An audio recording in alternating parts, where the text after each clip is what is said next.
Hello smart people, it's your boy RJ Hasan. তো আজকে আমি কথা বলবো যে রাশিয়াতে আমরা ভার্সিটিতে অ্যাপ্লিকেশন করার জন্য আমরা কোথা থেকে আমাদের ডকুমেন্টস গুলো ট্রান্সলেশন করব।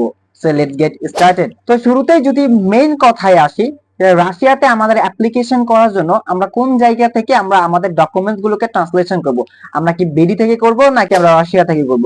সো এইখানে একটা প্রশ্ন রয়েছে যে রাশিয়াতে মোস্ট অফ দা ইউনিভার্সিটি সবাই কিন্তু আপনার বেরি থেকে অথবা আমাদের বাংলাদেশ থেকে ডকুমেন্ট ট্রান্সলেশন অ্যাকসেপ্টেড করে না। মানে সব ভার্সিটি কিন্তু রিকোয়ারমেন্ট এক হয়ে থাকে না, যার কারণে আমাদের কিছু ক্ষেত্রে রাশিয়া থেকে আমাদের ডকুমেন্টস গুলো পরবর্তী টাইমে বাংলাদেশ থেকে ট্রান্সলেশন করার পরেও আমাদের আবারও ডকুমেন্টস ট্রান্সলেশন করতে হয় রাশিয়া থেকে।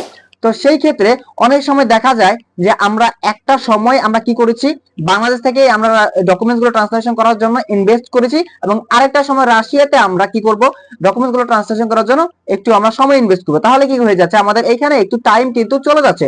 তো যেহেতু আমরা অ্যাডমিশন প্রসেস করছি, তো যেহেতু আমাদের সবকিছু ম্যান্ডেটরি বিষয় এবং সবকিছু আমাদের প্রসেস সুন্দর করে গুছিয়ে করতে হবে, তো সেই কারণে আমরা কি করব, আমরা শুরুতে রাশিয়া থেকে ট্রান্সলেশন করার ট্রাই করব।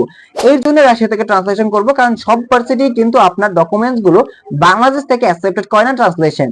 তো তার জন্য রাশিয়া থেকে করাটা আমি বেটার মনে করি। যদি আপনারা পারেন, যদি আপনাদের কেউ পরিচিত থাকে বা কোনো এজেন্সির মাধ্যমে হয়ে থাকে, তাহলে তো তারাই করে দিবেন। এরপর আপনি আপনার ভার্সিটিকে সকল ডকুমেন্টস গুলো অ্যাডমিশন প্রসেসের জন্য আপনি দিয়ে দিবেন।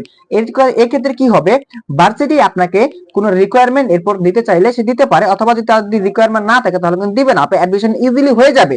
আর যদি আপনার ডকুমেন্টস গুলা যদি এখান থেকে আপনার লাইক বাংলাদেশ থেকে যদি হয়ে থাকে, তাহলে কিন্তু অনেক সময় ভার্সিটিতে ডকুমেন্টস গুলো সাবমিট করার পরে তারা কিন্তু রিজেক্ট করে দেয় অথবা অ্যাডমিশন প্রসেস নেয় না, কারণ তারা অনেক সময় অ্যাকসেপ্টেড করে না বাংলাদেশ থেকে ট্রান্সলেশন। তো আমি বলবো অ্যাজ এ গুড সাজেশন যে আপনারা ট্রাই করবেন রাশিয়া থেকে আপনার ডকুমেন্টস গুলো ট্রান্সলেশন করার জন্য। এই ক্ষেত্রে আপনারা আপনাদের ভার্সিটিতে যখন ডকুমেন্ট গুলো সেন্ড করবে, সেক্ষেত্রে আপনার কোনো হ্যাসেল ছাড়াই ভার্সিটি অ্যাডমিশন প্রক্রিয়া অথবা অ্যাপ্লাই যে প্রসেস গুলো রয়েছে সেগুলো খুব ইজিলি করে ফেলতে পারবেন। সো আই হোপ যে আপনারা বুঝতে পেরেছেন যে ডকুমেন্টস গুলো কোথা থেকে ট্রান্সলেশন করা উচিত। যে রাশিয়া থেকে ট্রাই করবেন, রাশিয়া থেকে ট্রাই করলে আপনাদের আর হ্যাসেল পোহাতে হবে না, অথবা আবার নতুন করে ট্রান্সলেশন নাও করা লাগতে পারে। সো যদি ভিডিওটা ভালো লাগে থাকে অবশ্যই একটি লাইক করবেন এবং অবশ্যই কমেন্ট করে জানাবেন নেক্সট, অথবা আপনি কি ইনফরমেশন জানতে চাচ্ছেন, অথবা আপনাদের কোনো প্রশ্ন থাকে অথবা জানা থাকে, তাহলে অবশ্যই কমেন্ট করে জানাবেন। ট্রাই করবো আপনাকে রিপ্লাইয়ের মাধ্যমে উত্তর দেওয়ার জন্য।